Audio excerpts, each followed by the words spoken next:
Welcome, everyone, back to the Dead Box podcast. My name is Cisco. And Boaz. And Kevin.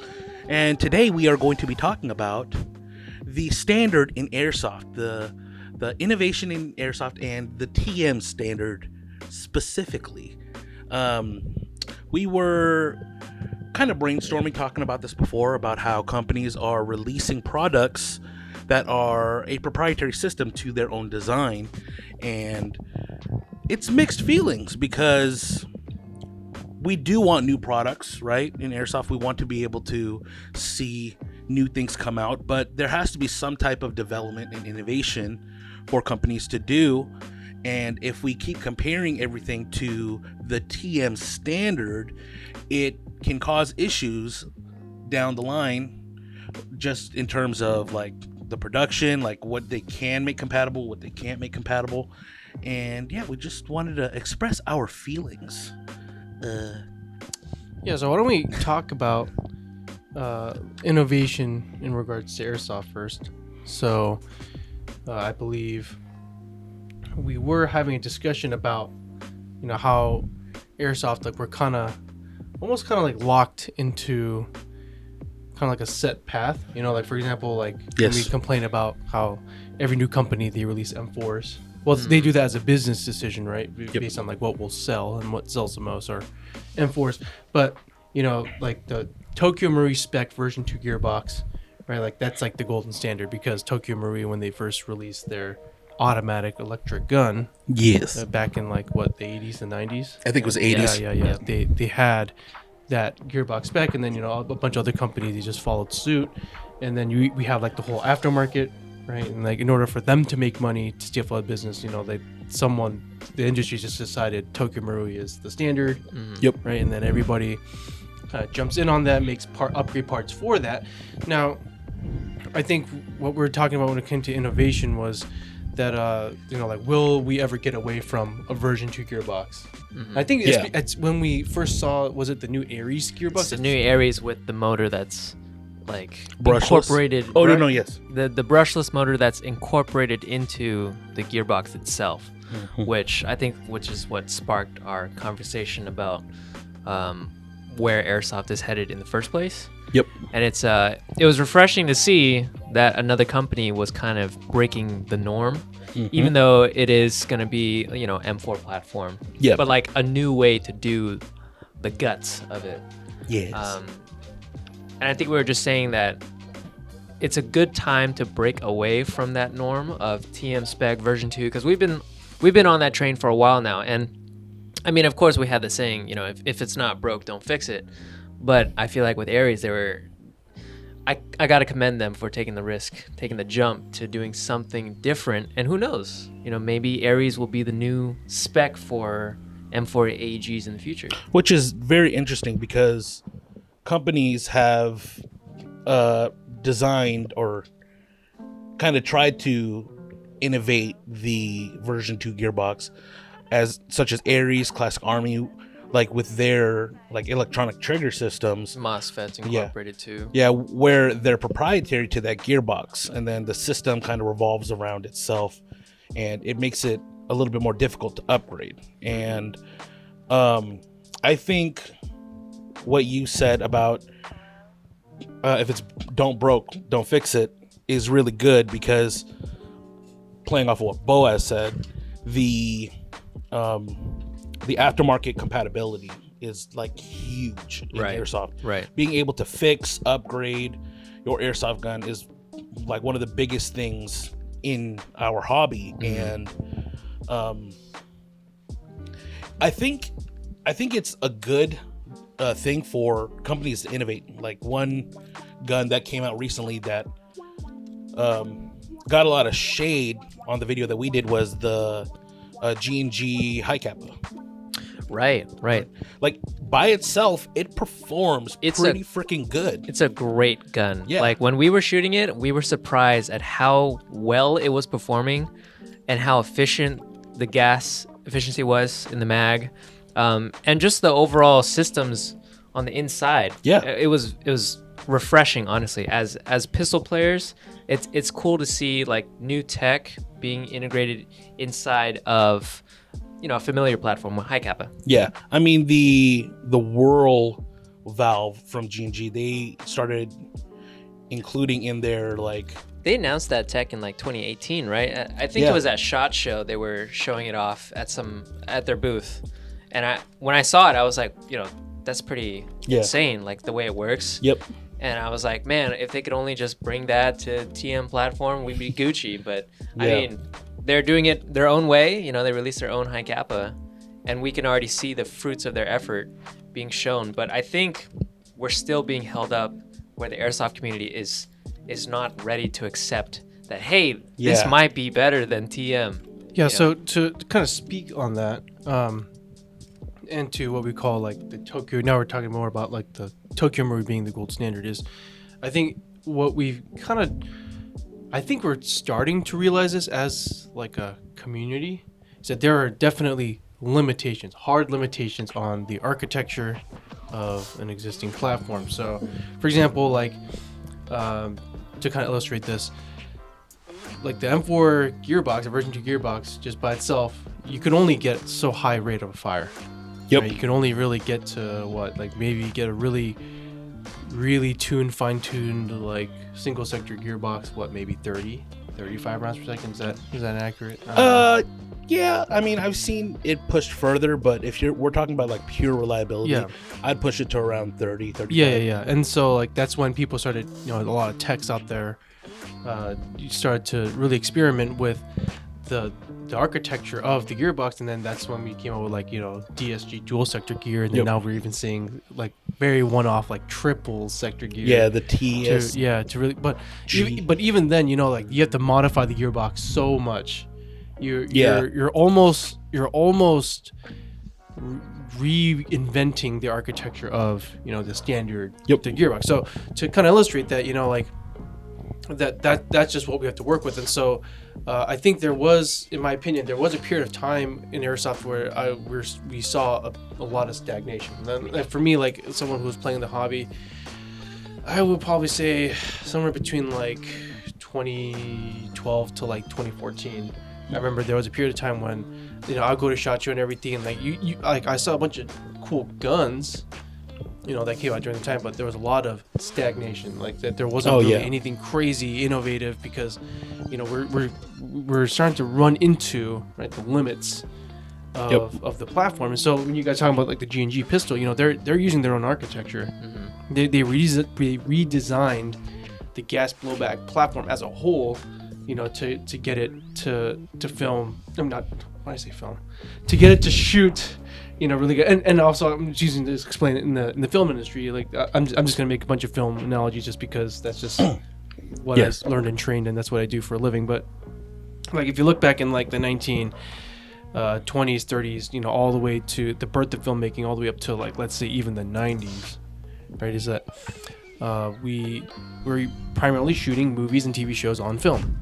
Right, so we have like these little like it's basically a chemical reaction, right? That light hits the film and exposes it. And so like if you look at really old films like from the 1920s, 1910s, whatever, it's super grainy, right? Not very detailed. Filmic. Yeah, very filmic. Yeah. And we only have black and white, and then so we kept innovating on this architecture, right? So we started to create colored film. So back in the day, editors literally had to color in the cells of the film to have color. Yeah. Wow. And that was considered mind-blowing. Yeah. But then now we have like colored film, right? And then now we have but then it was still very grainy. So then we found ways to put even smaller like film grain particles inside the film to make it more resolute. So now you have a more crisper image, right? And then film stock in general is not very sensitive to light compared to digital cameras are now. So you actually needed a lot of light to properly expose the film. So they're like, hey, like we should, we found this new chemical compound that's even more sensitive to light. So now we can shoot in darker areas. We'll get more like definition inside like darker areas of the picture, right? And they eventually get to a point where there's no more innovation really to be made on film stock. Yeah, so and then we jumped to digital. Yeah, and the first digital cameras that came out were super janky. Super janky. They had so many issues, so many bugs. People were, and in fact, Hollywood during that time, they look down on digital production because how unreliable it is and how foreign and how new it was. Everyone was used to shooting film, and actually most of the practices that I practice when I'm on movie sets are actually all based around, created around the time when things are still being shot on film. So there's a lot of redundant practices that I still have to do on set because it's just been implemented for so many decades on set. Yeah, but as soon as the digital revolution came, right, and then we started shooting things on digital cameras and cameras got better, the Hollywood had to eventually switch. Yep. And now it's even cheaper, even faster. And now most of the time, most people working in the industry don't even know how to shoot on film because there's a whole discipline, a whole practice behind it, and it's becoming more of a lost art. So now when we see movies that are being shot on film, like A Quiet Place was shot on film, Wonder Woman was shot on film, all of Quentin Tarantino's movies are shot on film. So like when people see that, they're like, wow, this is amazing, because we're going back, we're like speaking another language in a way. Yeah, so But I don't think that would translate to airsoft. Well, if you go back. yeah, but what I'm saying is, Sorry. back in the day when Airsoft first started, like Tokyo Marui, they didn't make AEGs. HPA was actually, right, the first. Wasn't real- the FAMAS? the The first FAMAS was AEG. their first Yep, AEG. yep, yep, yep. Yes, the So- version 1 gearbox. Yeah, so if you actually look at the old, you can find these on YouTube, by the way, these old Tokyo Marui commercials in Japan. oh yeah, Yeah, like people were straight up attaching bike pumps onto their M16s Yeah. Yes, and pumping. yes. Yeah, Yeah. Or they'd have like some type of like CO2 Yeah, canister. yeah. Yeah, and and so when the AG, very limited. Yeah, so when the AG came out, right, that's new architecture. They Yep. innovated, right? It's completely different than what was considered the standard for airsoft. And now what I'm saying is, just like in the film industry with film, in my opinion, I think with the standard gearbox design, we are reaching the end of the innovation. The version 2. Yeah, exactly. Yeah.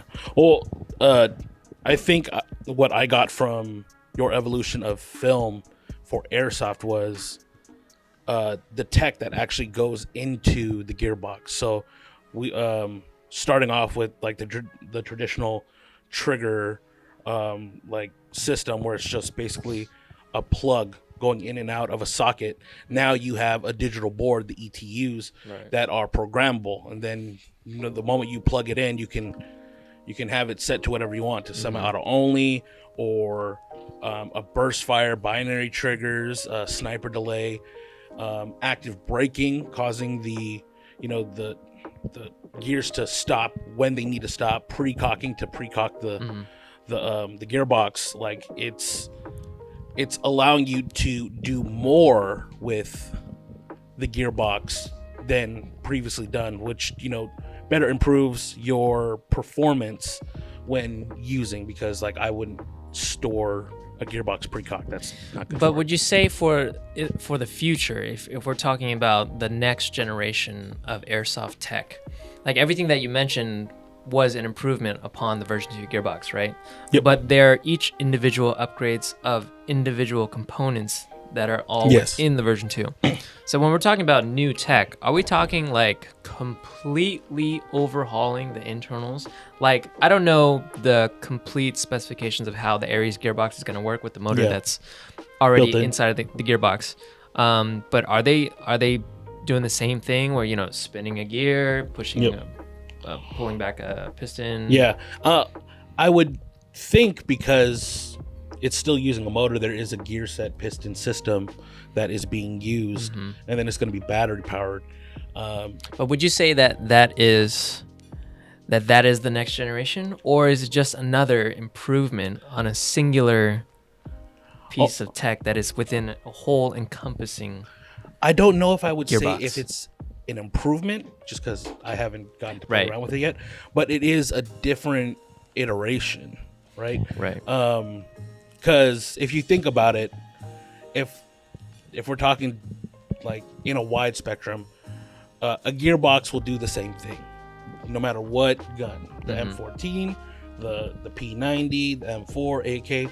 A motor spins gears to pull back a piston to shoot it forward. That is what all gearboxes do.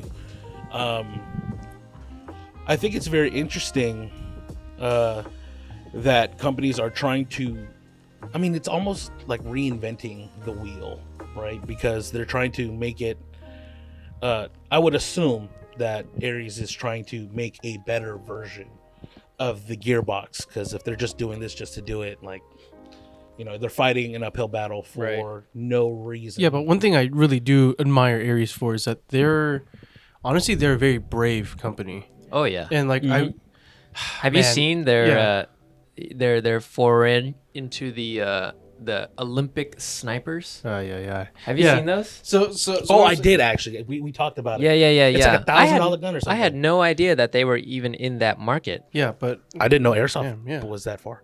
Yeah, but How come we're not competing? Yeah, but what I'm saying is Aries is such a brave company because they're willing to take so many risks. Yep.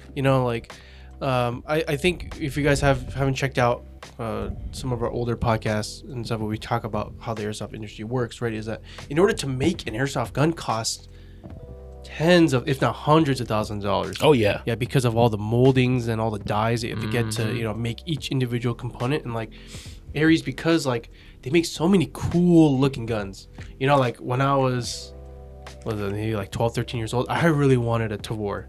Even right now, Tavor, even now, it holds a special place in my heart. But man, like Tavor, when it first released, who made it? Aries first made it. You know what's another like sleeper gun that I really wanted from Aries was the M4 pistol.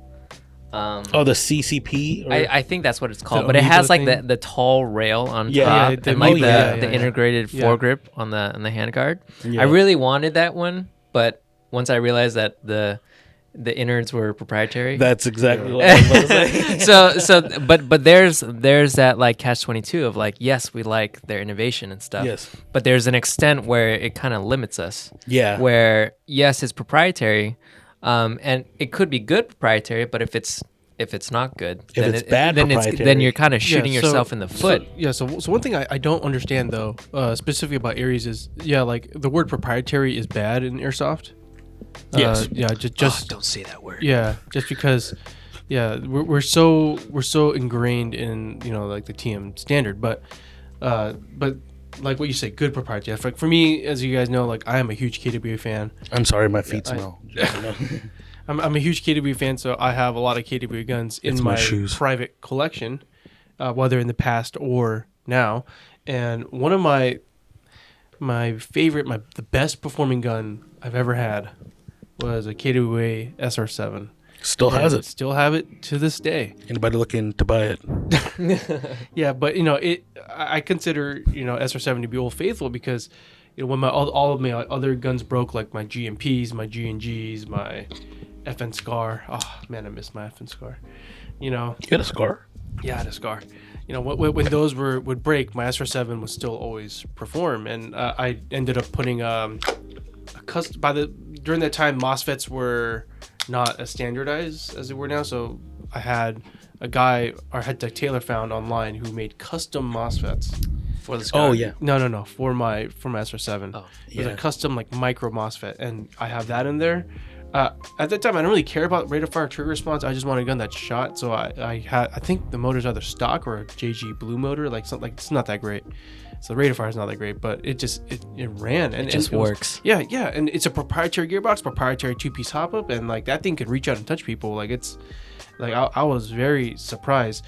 So I think there's always definitely, like you said, like a negative connotation with the word proprietary. But well, I think what you value in terms of what should be included on an airsoft gun are different from a lot of other airsofters, which is you like your stuff stock. You just want it to work. Yeah, right? And shoot good out of the box. Right, shoot good out of the box. But you're not looking to like max out all of your settings, push your gun to its absolute limit, right? You just want it to run. I think it depends on what you're looking for. Like, for example, like the SR7 it's a short gun.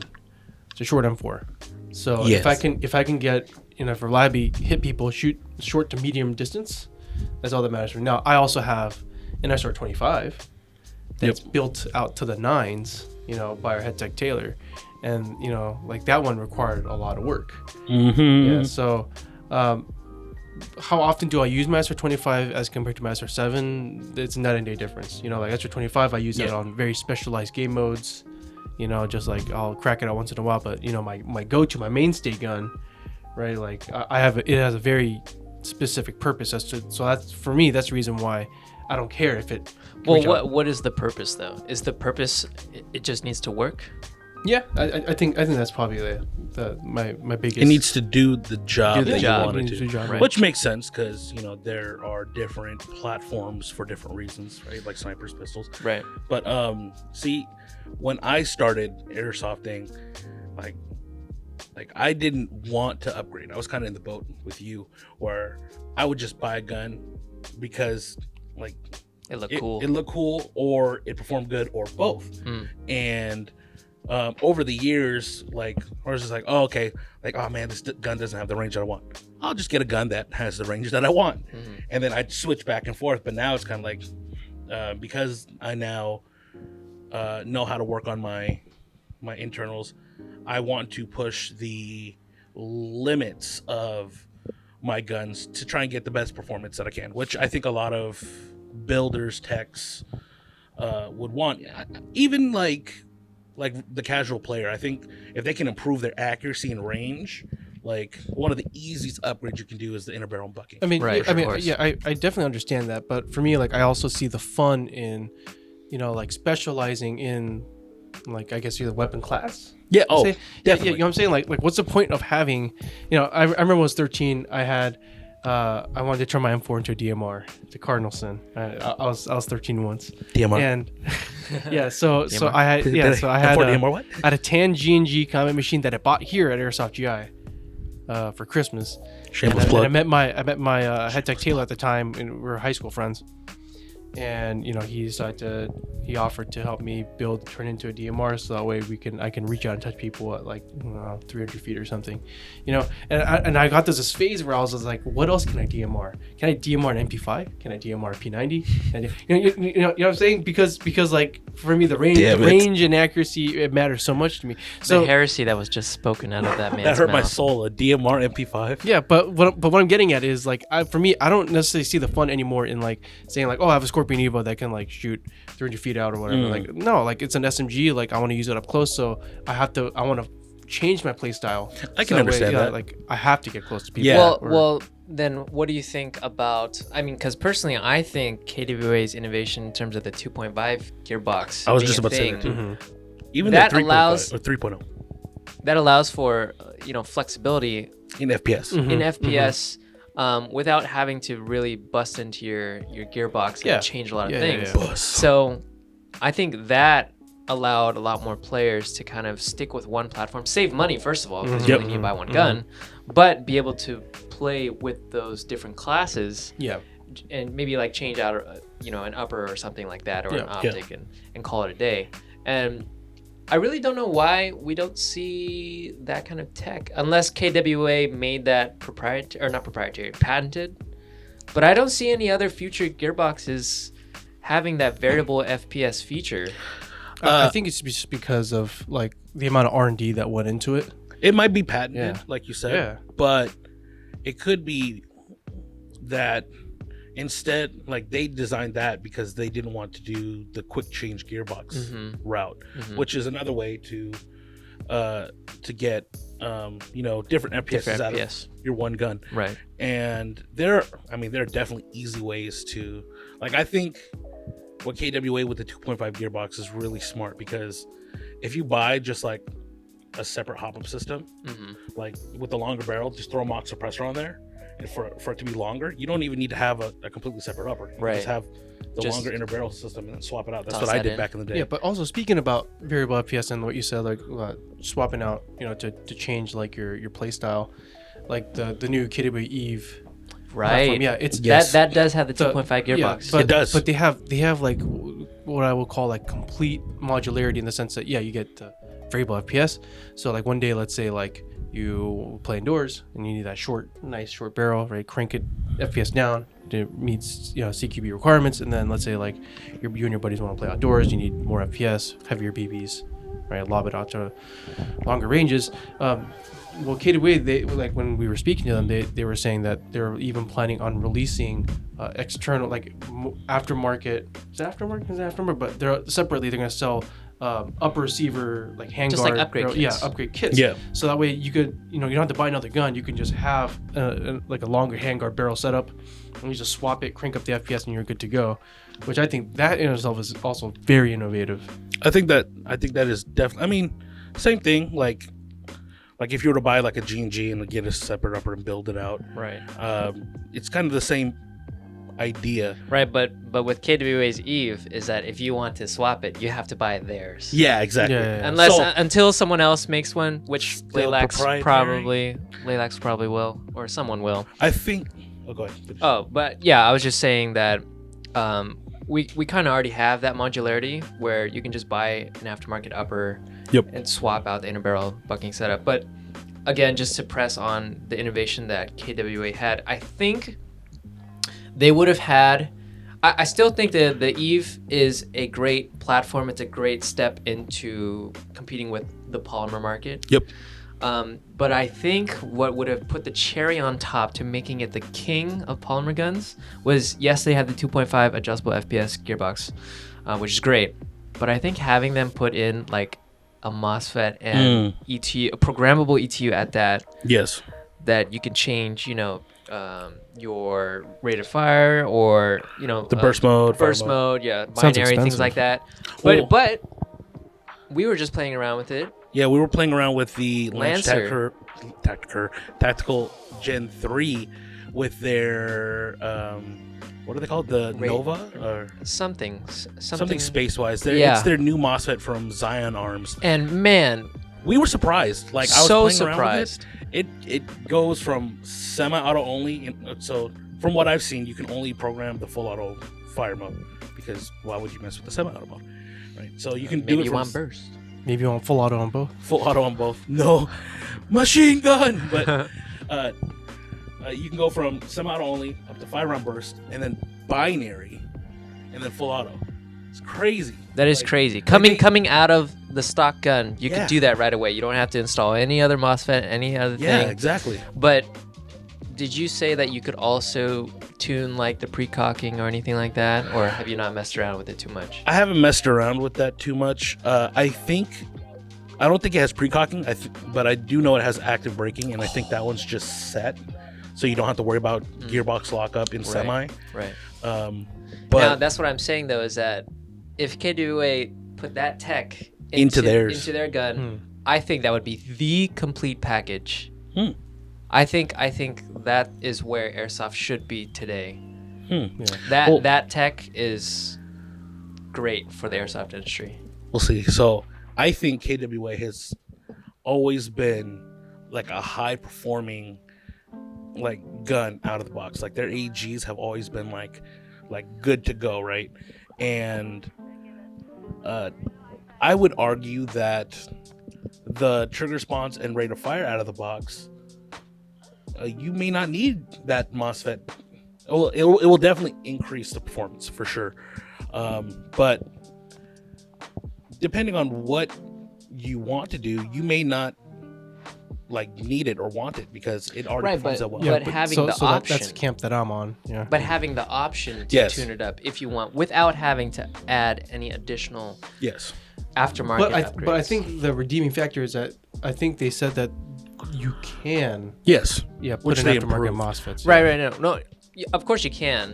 What I'm saying is that what if it came with it already? Yeah, out of the box. box. I mean, because like Lancer Tacticals Gen 3, we haven't done a review on it, and we only got to toy around with it like for a few minutes.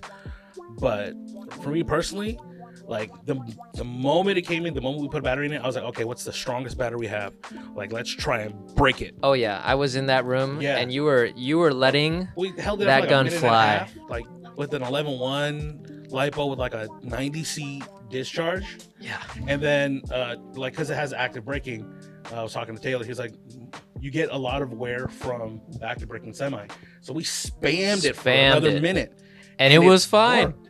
It Yeah, worked. we're actually right now we're gonna try to source what I like to call an airsoft gun destroyer battery. Oh, Oh Yeah, so It's gonna be like a right now 14.4 our head tech LiPo. is actually trying to source one right now. So stay tuned, by the way, for shameless plug. Yes. Stay tuned, by the way, for our review of the Lancer Gen 3. We all know of you guys. As soon as you utter that no, word, Lancer! everyone transforms to rabid, rabid werewolves. Okay, so we are gonna, so what we have planned for this review is you're gonna want to see it. Yeah. Yeah. Torture tests coming. Okay, so the last thing for the innovation and the team standard that I kind of just want to contribute is maybe this is more advice for manufacturers, but if manufacturers can find a way to use like internal parts that are already in existence, like majority of the gear sets, pistons. I mean, I don't think there's a proprietary piston out there, but like maybe like the same nozzle, cylinder, head. Like if they can use majority of that technology into creating newer airsoft guns that have not been like created yet. Basically, just a different model other than M4. Yeah. Well, see, so okay, think about it like this: for gas blowback pistols, each specific model has its own like system completely, right? Mm-hmm. What if every airsoft pistol at least used the same nozzle and blowback system? Right. Like Inner barrel bucking. and inner barrel bucking. Right. Maybe the hop-up unit, maybe like depending on like what type of gun you're using. Like of course there's going to be size restrictions depending on the pistol and variations and stuff. But let's just limit it to nozzle, inner barrel bucking. If we could do those three, I think that might be, I mean, A step in the right direction. yeah, I wanted to say that, but then But I thought- feel like it's way easier for us to just say like, hey, yeah, you can just invent something, use the old parts, it's fine. Yeah, Here's the exactly. thing though. Like for me, it's way. Yeah. What? Meanwhile, we're sitting here, sipping our coffee and saying, yeah, do better, guys. no. I mean, I think there's a lot of bright minds out there, and we actually do see a lot more innovation than I think we notice. Yep. Right. So for example, like I pointed out the brand Ares, they constantly make new models of guns, right? New designs, whatever. And honestly, I think for the most part, even though we discredit like their proprietary, yada yada yada, the system itself actually isn't always bad. Oh no, The yeah, for system, sure. It's usually just the lack of quality of material that's used. So for example, like my FN Scar, right back then, I had to replace the piston, the cylinder. Was it Ares Scar? No, it was a VFC Scar. Oh, okay. No, Right, same. yeah, man. yeah. So I had to do Same that thing. because it wasn't the gearbox and it wasn't and also the hop-up unit I had to replace, which is because it was plastic. Yeah, Yeah, so that one was trash. yeah, so it wasn't because the Too bad design VFC. of the hop-up unit or the design of the cylinder or the tappet plate and all this other stuff was bad. It's just the material, the quality of material, just wasn't really up to par. It wasn't Yep. able to handle the stress of, what I was putting into it. So basically, what I'm trying to say here is, I think what it boils down to is, well, I honestly believe is the market. Yeah, Like the I was just about to lead to that too. So Well, speaking on that, one company that I really want to highlight that we should really carry more products of is this company called AirTech Innovations. Oh yeah, Their stuff should be the precedent for new standards in airsoft. First of I all, would agree. they've invented so many workarounds to faulty systems. For example, I think they made recently, I don't know if it's new or not, but they added like a little add-on to the hop-up unit of G&G. of G&G Yep, for a little- AirP9s or whatever. little And clip. it literally, all it does is, it's a little clip. All it does is just correctly aligns the hop-up unit to the outer barrel, and so that every time you shoot, it should shoot straight. Because I Center think set. you've told me that people have run into issues where their AirP9s or whatever, they shoot a little left or a little to the right or something, Yes. right? So if a company is inventing like not even a whole new system, literally just The clip, correction. a correction, Yeah. shouldn't G&G be like, hey, why don't we implement that from now on and fix it? What's crazy is I said the same thing about the Perun G&G ETU. Right. The Perun Like, G&G grab that. ETU plus whatever. Yeah, and put it in. Right? That's what I'm saying, is that there's so many other companies, like smaller companies, albeit, that are improving upon faulty systems, that they should get more support from these bigger companies, Yes. and so that they can actually improve the overall product Yeah. in the long run. But at the end of the day, they're just adding on to existing architecture. So Well, I wonder. my biggest point is, well, my greatest wish in airsoft is I'm still hoping, I'm still waiting, I'm dreaming of the day when I don't have to use a gearbox anymore, or I don't have to use a version 2 gearbox. What are you gonna use, a anymore. blow dart? I don't know. I mean, even the concept of just using hop up, right? Like backspin on a BB. Like I'm just hoping one day that like inner barrels of airsoft guns will be rifled and the BBs will travel in a spiral. I don't think and- physically that's. I don't know. Like That's possible. I mean, a number of years ago, GMP actually they released their M203 grenade launcher. Like, It was rifled. It was rifled, and so you can shoot. But you're Nerf shooting balls. a grenade, not No, a yeah. not a So- perfectly spherical. No, BB. no, they're shooting a spherical Nerf ball So out of it, and it was getting mad range. there were a few things you could do that, or you could do like the rubber or foam caps. with the Well, little fins, right? So it'll No, go no. along the rifling. No, There's like a football. no. It's just like a plug. I don't like your hands I doing know, that. Yeah, I didn't like it either. It's just like a dome-shaped plug. And then I've seen people use Nerf footballs. So aerodynamically, the football, it'll rotate, spin, and then give it better trajectory.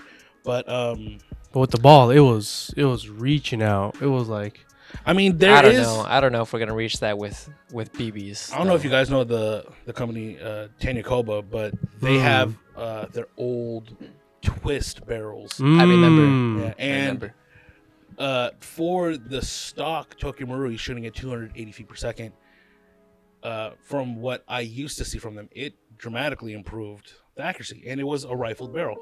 But when I saw people start to put it into higher FPS guns, it was garbage. It sucked. It sucked so bad. Like it was just like, what is going on? Like it worked great for one shot. After that, no more. No. It's just like it was designed for that velocity, for it to improve that. Purpose built. Like, I remember, I think I was talking to Bo. I was like, what if companies like if they went back to 8 mil or just kept 6 mil, 8 mil. but Ooh. what if they designed, like, this would be completely proprietary system, but what if they designed the system where instead of BBs, they're like little Tic Tacs, Oh dear God. right? Oh So then dear you God. have a more You could cylinder- actually have rifling exactly, effect. yeah. So instead of it being That's ball. hella illegal, Yeah, bro. instead of That's it- hella illegal, bro. Why is it illegal? There's no way that's gonna happen. like that, I don't know. I mean, I think like if someone is willing to do it, because I know R&D, the cost is going to be like tremendous. Like, You're basically creating a completely Jeff Bezos, brand new system. would you like to get started in the Nah, airsoft? he's in space. Yeah, don't worry about Damn him. it. Yeah, which is also like, for example, like the company like Sistema. Honestly, in my opinion, I thought Sistema was a huge waste because they spent all that time R&Ding and like making the most realistic Yeah. AG, cost thousands of dollars. And like they could have came up with something like that. They could have came up with like the Tic The Tac, Tic Tac gun. Tic the Tac tactical gun. Tic Tac. Yeah, and but instead, I gotta get a they. patent really quick. I'll be right back. Yeah, I mean, systems back in the day were cool. I mean, their whole split gearbox design, and you can change FPS on the fly. It was like the very early renditions of like a quick change spring system. Yeah. in a way. Oh yeah, it was like the whole cylinder compression set you Yeah. can swap out. But performance-wise, I mean, systems they were mediocre at best. Well, at the time when they were at their like prime, I'd say like 2008, 2006, maybe even up to 2010, like that was like innovation because they didn't have MOSFETs like we do now, and like high rate of fire builds. I don't think the DSG existed back then. If not, it was, or if it did, it was in its infancy. Well, people only really bought Systema motors. They never bought Systema guns. Well, I don't know, because everyone that I knew that had they it was the same thing. The 2008 Sistema PTW, they're all built like a Mark 18. Like it's just like it's the same thing. Like Because GMR told them to. yeah, I bet. And it was like the pinnacle because at the time the trigger response out of that was nothing compared to anything else that I have ever seen out of airsoft guns. But with today's technology, I was even talking to Taylor about this, our head tech. Like, what relevancy does he think that the Sistema PTW holds in airsoft today? And it's non-existent. Like with the different high-speed ratio gears, the different technology in motors, MOSFETs. The market has outpaced them and swallowed them. Yeah, Right. exactly. Which, I mean, is that I don't know, like a precursor, or is that like the fate of all airsoft guns? Will like anybody trying to innovate end up getting swallowed by the market? Well, here's my future prediction: is that the time will go by. Either Tokyo Marui will continue to innovate. Maybe they'll reinvent the wheel. Maybe they'll redo the M4. Who knows? New gearbox, and then everyone jumps on board. Aries gearbox. Or Aries becomes the new Tokyo Marui. They constantly make new innovative products out there. Hey, I said it. They're like already. micro gearbox design. Will take off. I said it already. G&G with their high kappa and their whirl system, whatever. I think they are in a great position to be the new standard for high kappa pistols. Because not only did they reinvent the whole system, not completely. Yeah. But the main component of it, right? The driving force. They reinvented that. Not only does it perform well, I'd even argue it performs better than stock Tokyo Marui. Ooh. Because if you think about it, most people when they use a stock Tokyo Marui, they're gutting it. Yeah. They're putting aftermarket parts already. And conspiracy alert, is it really a stock TM? Are you really TM Master Race? He said it. Yes, I said it. That's right. Now, what I'm They saying are TM is that in spirit. it has the soul of a TM. The soul of a TM. Man, shut the hell up. Man, no. What's that one paradox? If you take is it a boat? Yeah, right. If a you boat change out if you change out one panel at a time until there's no more of it left, is it still? You take the original boat panels and you reassemble it, which is the original boat, right? Right. Yeah. But so back to what I was saying. I really think G&G is poised to be the new standard for high kappas. Cool. Because like I said, it's a great performing system, if not better, out of the box. Yes. Stock. All right. Yep. But the market has to agree. Yeah, the market has to agree. But that's where people like us come in. Yeah. We have to be willing to accept Yes. that, hey, something might be better. Yep. Out of the box. And we have to spread the word. Yeah. And that is actually something that I wanted to talk about too. How well the community would accept different. Oh man, different is always like. Yeah. I'll call it right now. While the G&G system is, in my opinion, better, there are so many airsoft elitists out there, TM fanboys. People have been working and teching on the same thing over and over again for years. They'll just always say, "No, it's TM or the highway." That's the only thing. Yeah, I mean, but also at the end of the day, just because majority of us airsofters are guys. Is that we often see our guns at the end of the day, it's like an investment, because we spend money on it. Yep. And it derives pleasure to us when we see it work and kill people on the I don't like the way you phrase that. But going back to what you said about, there's elitists in TM or die. I remember when the KWA G2X line of guns first came out. Like way back in 2010, 2011. And I was like, man, as a little kid, I was like, oh, I'm going to save money. Like all my weekly allowances, I'll scrape it all together. I'll buy myself a KWA SR10 or something, And so I went on these forums. I don't know if they still exist or not. Maybe they do. But the forums and people were talking about KWA and how great theirs is and how amazing range that they get and all the stuff. Oh yeah, performance out of the box and wow, it doesn't need any good. Now there was this one grouchy grouch who he said Taylor Grouch. He built he souped out his Tokyo Marui M4. And so he spent tons of money on his Tokyo Marui, and he was just bad about everybody. But at the end of the day, it was very obvious because for him, he was afraid to see his investment become obsolete because he spent so much time, money, effort onto a gun just to see other guns that come out right out of the box or out of the gate. Hey man, trust me, just as good or outperform. Trust me. Every time I look at my pistol now, I'm low-key salty because there's so many more new pistols out in the market. The Army Armament 604 came out. Oh, he's been very upset. He's been very salty. All of us have been just like, damn it, we gotta buy it. So salty. We all gotta buy it. We all want it. Yeah.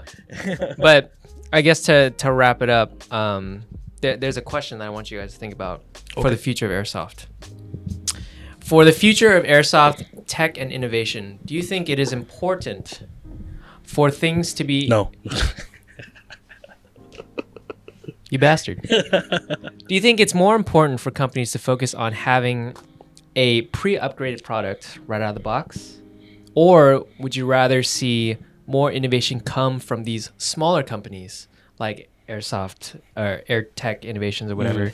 Basically, having the aftermarket companies push the innovation of Airsoft. Because if you think about it, most of the companies nowadays, besides KWA, Aries, they're pushing out different things, right? They're pushing that standard.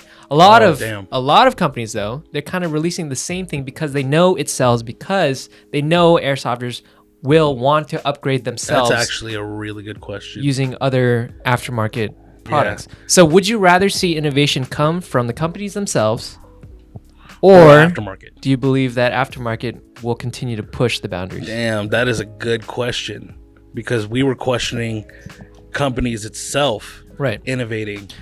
But that's the thing, is that it might come down to it being the community's fault. Oh, that's crazy. Because if you think about it, the community is all about aftermarket. We're all about, upgrading, pushing it to the max.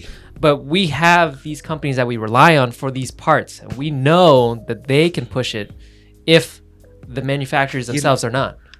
You're blowing my mind right now, because I'm thinking like if there was a company out there that came out with like an airsoft gun with like a Gate Titan, like a 601 or 603 flat hopped, high torque motor, high ratio gear, right out of the box. I don't think would you be Umbrella more armies. satisfied? Would you be more satisfied with that product? I don't If you know that right when you purchase it, that's it. It's done. Yeah. GA Customs. Oh man. Oh, see, yeah, but those are one-offs. Like all of them are like one-offs. Like if a company Umbrella like Armory. mass produce them, even Umbrella Armories, they're made to order. They don't have them in stock. Right. True. And dude, that's such a good question. That's a good question, right? That is such a good question. And that begs the question: if the aftermarket is ruling, does that mean we're kind of like cornering airsoft as a whole? Ooh. Because again, remember, these companies that are trying to innovate, like Aries and stuff, or G&G with their high kappa system, yes, they may be good systems out of the box, but they're closing themselves off. They're closing themselves off from the aftermarket. Yeah. And that's where I feel like Airsoft is tiptoeing that line between, yes, we want innovation, but if we innovate, we can't do aftermarket. Yeah, we love aftermarket. Yeah.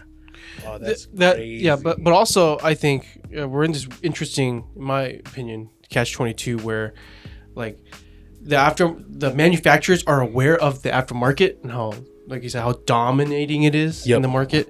And so like sometimes I suspect that certain manufacturers will willingly choose not to like do their own like R&D or to improve upon their product, just be like because like they know we're gonna replace it. Exactly, like the players are just gonna swap it out anyway, whatever, like Laylax or so and so, like they make parts for this, so whatever, and then they just release it, and they're like, hey, it's cheap, and they release it, which is like what we see in my theory, like that's the reason why the industry for like beginner airsoft guns, or like starter airsoft gun, like JG, Double Bell, who else? Yeah, like G&G, the common machines, yeah. So the like beginner line, or like entry line. Yeah, so if you pick up the gun by itself and like shoot it the way it was supposed to, like compared to, like the high end, high performing airsoft guns out there, doesn't really hold a candle to it. But then a lot of people still choose to buy it, not just beginner players, but tons of experienced players just buy it just because they know I'm just gonna just rip everything out. It's a base platform. Exactly, You're gonna gut it anyway. Yeah. So I think so. It's this weird catch-22 where I think that like the aftermarket is still waiting for manufacturers to come out with new stuff. Yep. Right? To be like, okay, how do we innovate this, or like how, and then the manufacturers also are going like, oh well, the aftermarket, like they're like there's no point in us like innovating. putting in all the work to do it when the aftermarket will do it for us. Yeah. So like. I think so I think it's this weird catch-22, and at the same time, right, the market is also dictating, right? Yep. So both manufacturers and aftermarket are thinking, will people buy this? Are people gonna be interested in this? And then if they do any market research and they go online, right, they say, oh, like TM spec. Okay, I guess we just have to go TM spec. So everyone's just out here just waiting for TM to make something. So, okay, let's copy that. Right. Yeah. I guess. I mean, I think the discussion of like ERGs and recoil shocks should be saved for another. Oh yeah, we'll save that. That and gas my love letter to the ERG. Yeah, But let us know what you think about the current innovation in Airsoft right now and the standard of Tokyo Marui in the comments below. Subscribe for more content. We do these podcasts, I believe, once a month currently. If we're able to improve our schedules and stuff, we'll try to do it more. Maybe. Not really. We do upload every Wednesdays and Fridays, live streams on Thursdays. Support the channel by going to airsoftgi.com directly and picking up all your Airsoft goodies there. You can, we said it before, Kevin is still in the streets. Please, let's help him get off the streets. Eating them ice soups. I lose a sandwiches. pound every day. I wish I could lose a Last pound. night, didn't you say you had sleep for dinner last night? So delicious. All right, guys. We'll see you guys later. Thank you for coming, dude. Peace. Peace.